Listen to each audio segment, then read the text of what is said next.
नमस्कार मित्रों, मैं बृजेंद्र सिंह।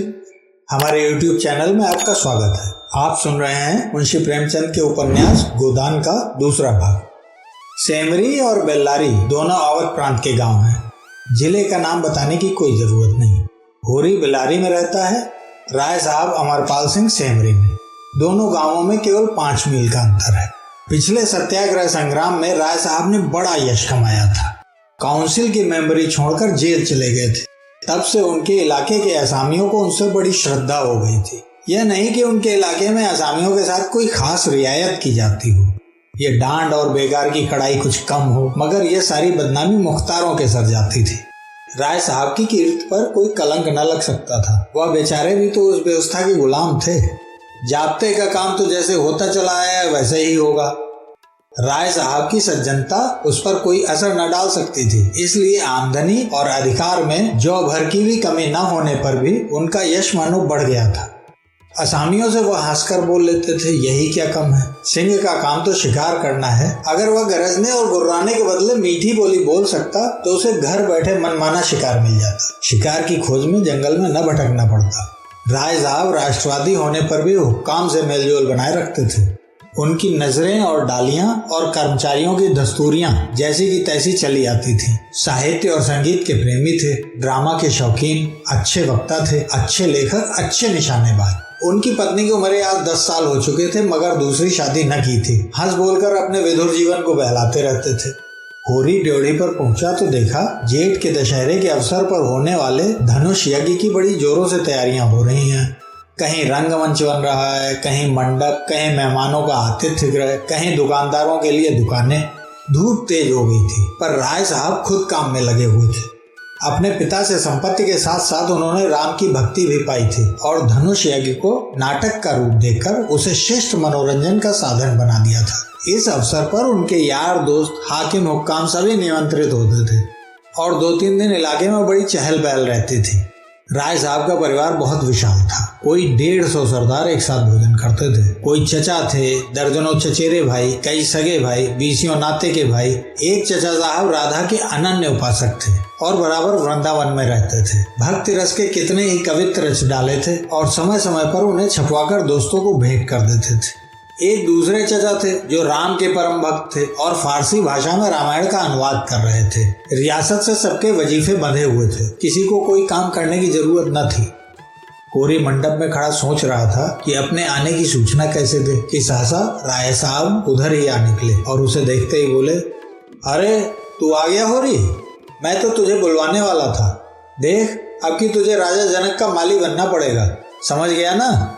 जिस वक्त श्री जानकी जी मंदिर में पूजा करने जाती हैं, उसी वक्त तू एक गुलदस्ता लिए खड़ा रहेगा और जानकी जी को भेंट करेगा। गलती न करना। और देख, असामियों से ताकीद करके यह कह देना कि सबके सब शगुन करने आए हैं। मेरे साथ कोठी में आज तुझसे कुछ बातें करनी है। वो आगे आगे कोठी की ओर चले, होरी पीछे पीछे चला। वहीं एक घने वृक्ष की छाया में कुर्सी पर बैठ गए और होरी को जमीन पर बैठने का इशारा करके बोले, समझ गया मैंने क्या कहा। कारकुन को तो जो कुछ करना है वो करेगा ही, लेकिन असामी जितने मन से असामी की बात सुनता है, कारकुन की नहीं सुनता। हमें इन्हीं 5-7 दिनों में 20,000 का प्रबंध करना है। कैसे होगा समझ में नहीं आता। तुम सोचते होगे मुझ तके के आदमी से मालिक क्यों अपना दुखड़ा ले बैठे, किससे अपने मन की कहूँ। न जाने क्यों तुम्हारे ऊपर विश्वास होता है। इतना जानता हूँ कि तुम मन में मुझ पर हंसोगे नहीं, और हंसो भी तो तुम्हारी हंसी में बर्दाश्त कर सकता हूँ। नहीं सह सकता उनकी हंसी जो अपने बराबर के हैं, क्योंकि उनकी हंसी में ईर्ष्या, व्यंग और जलन है। और वे क्यों ना हंसेंगे, मैं भी तो उनकी दुर्दशा और विपत्ति और पतन पर हंसता हूँ दिल खोलकर, तालियां बजाकर। संपत्ति और सहरता में बैर है। हम भी दान देते हैं, धर्म करते हैं, लेकिन जानते हो क्यों? केवल अपने बराबर वालों को नीचा दिखाने के लिए। हमारा दान और धर्म कोरा अहंकार है, विशुद्ध अहंकार।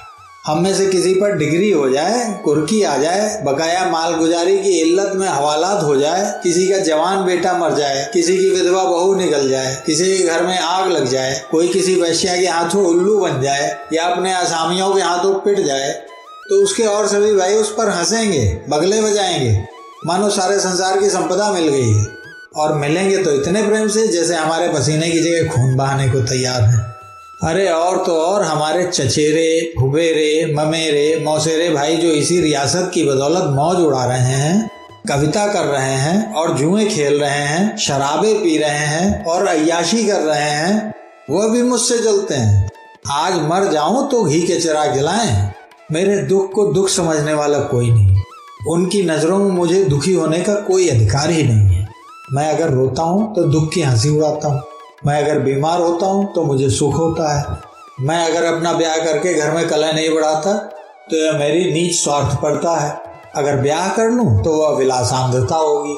अगर शराब नहीं पीता तो मेरी कंजूसी है। शराब पीने लगूं तो वह प्रजा का रक्त होगा। अगर अय्याशी नहीं करता तो अरसिक हूँ। अय्याशी करने लगूं तो फिर कहना ही क्या। इन लोगों ने मुझे भोग विलास में फंसाने के लिए कम चालें नहीं चली और अब तक चलते जाते हैं। उनकी यही इच्छा है कि मैं अंधा हो जाऊं और ये लोग मुझे लूट लें। और मेरा धर्म यह है कि सब कुछ देखकर भी कुछ न देखूं, सब कुछ जानकर भी गधा बना रहूं। राय साहब ने गाड़ी को आगे बढ़ाने के लिए 2 बीड़े पान खाए और होरी के मुंह की ओर ताकने लगे, जैसे उसके मनोभावों को पढ़ना चाहते हों। होरी ने साहस बटोर कर कहा, हम समझते थे कि ऐसी बातें हम ही लोगों में होती हैं, पर जान पड़ता है बड़े आदमियों में भी उनकी कमी नहीं है। राय साहब ने मुंह पान से भरकर कहा, तुम हमें बड़ा आदमी समझते हो। हमारे नाम बड़े हैं पर दर्शन थोड़े।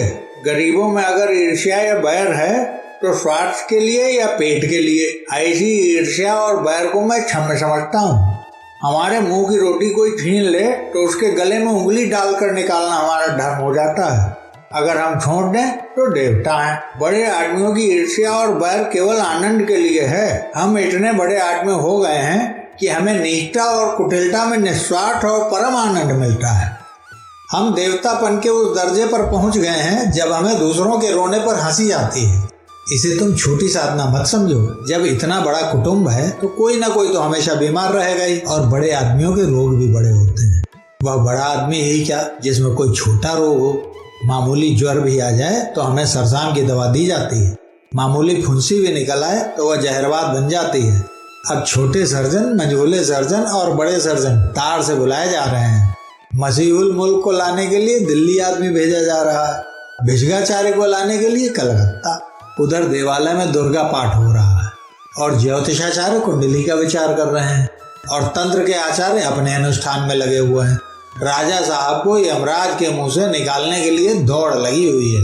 वैद्य और डॉक्टर इस ताक में रहते हैं कि कब इनके सर में दर्द हो और कब उनके घर में सोने की वर्षा हो। और ये रुपए तुमसे और तुम्हारे भाइयों से वसूल किए जाते हैं भाले की नोक पर। मुझे तो यही आश्चर्य होता है कि क्यों तुम्हारी आह का दावानल हमें भस्म नहीं कर डालता। मगर नहीं, आश्चर्य करने की कोई बात नहीं। भस्म होने में तो बहुत देर नहीं लगती। वेदना भी थोड़ी ही देर की होती है।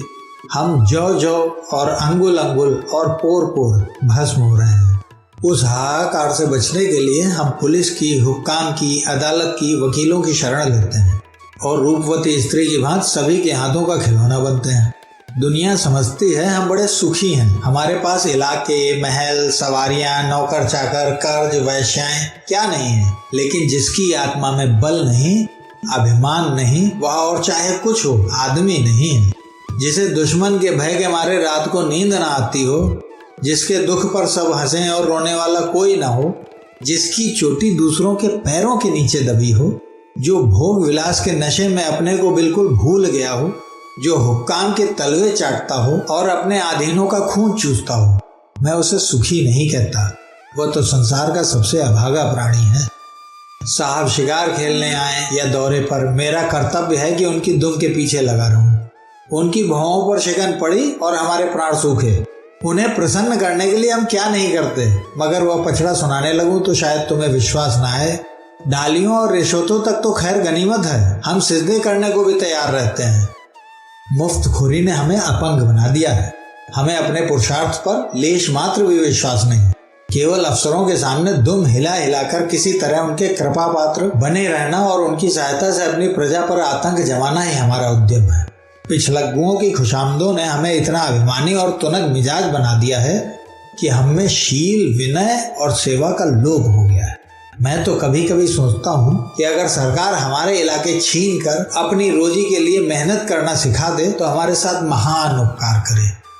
अरे यह तो निश्चय है कि अब सरकार भी हमारी रक्षा न करेगी। हमसे अब उसका कोई स्वार्थ नहीं निकलता। लक्षण कह रहे हैं कि बहुत जल्दी हमारे वर्ग की हस्ती मिटने वाली है। मैं उस दिन का स्वागत करने को तैयार बैठा हूँ। ईश्वर वह दिन जल्दी लाए। वह हमारे उद्धार का दिन होगा। हम परिस्थितियों का शिकार बने हुए हैं। यह परिस्थिति हमारा सर्वनाश कर रही है और जब तक संपत्ति की यह बेड़ी हमारे पैरों से न निकलेगी, जब तक अभिशाप हमारे सिर पर मंडराता रहेगा, हम मानवता का वह पद न पा सकेंगे जिस पर पहुंचना ही जीवन का अंतिम लक्ष्य है। राय साहब ने फिर गिलोरी दान निकाला और कई गिलोरियां निकालकर मुंह में भर ली। कुछ और कहने वाले थे कि एक चपरासी ने आकर कहा, सरकार, बेगारों ने काम करने से इनकार कर दिया है। कहते हैं जब तक हमें खाने को न मिलेगा हम काम न करेंगे। हमने धमकाया तो सब काम छोड़कर अलग हो गए। राय साहब के माथे पर बल पड़ गए। आंखें निकाल कर बोले, चलो मैं इन दुष्टों को ठीक करता हूँ। जब कभी खाने को नहीं दिया तो आज यह नई बात क्यों? एक आने रोज के हिसाब से मजदूरी मिलेगी जो हमेशा मिलती रही है और इस मजदूरी पर काम करना होगा। सीधे करें या टेढ़े? फिर होरी की ओर देखकर बोले, तुम अब जाओ होरी, अपनी तैयारी करो। जो बात मैंने कही है उसका ख्याल रखना। तुम्हारे गांव से मुझे कम से कम 500 की आशा है। राय साहब झल्लाते हुए जाने लगे। होरी ने मन में सोचा, अभी यह कैसी कैसी नीति और धर्म की बातें कर रहे थे और एकाएक इतने गर्म हो गए। सूर्य सर पर आ गया था। उसके तेज से अभिभूत होकर वृक्ष ने अपना पसार समेट लिया था। आकाश पर मटियाली गर्द छाई हुई थी। सामने की पृथ्वी कांपती हुई जान पड़ती थी। होरी ने अपना डंडा उठाया और घर चला। शगुन के रुपए कहाँ से आएंगे, यही चिंता उसके सर पर सवार थी।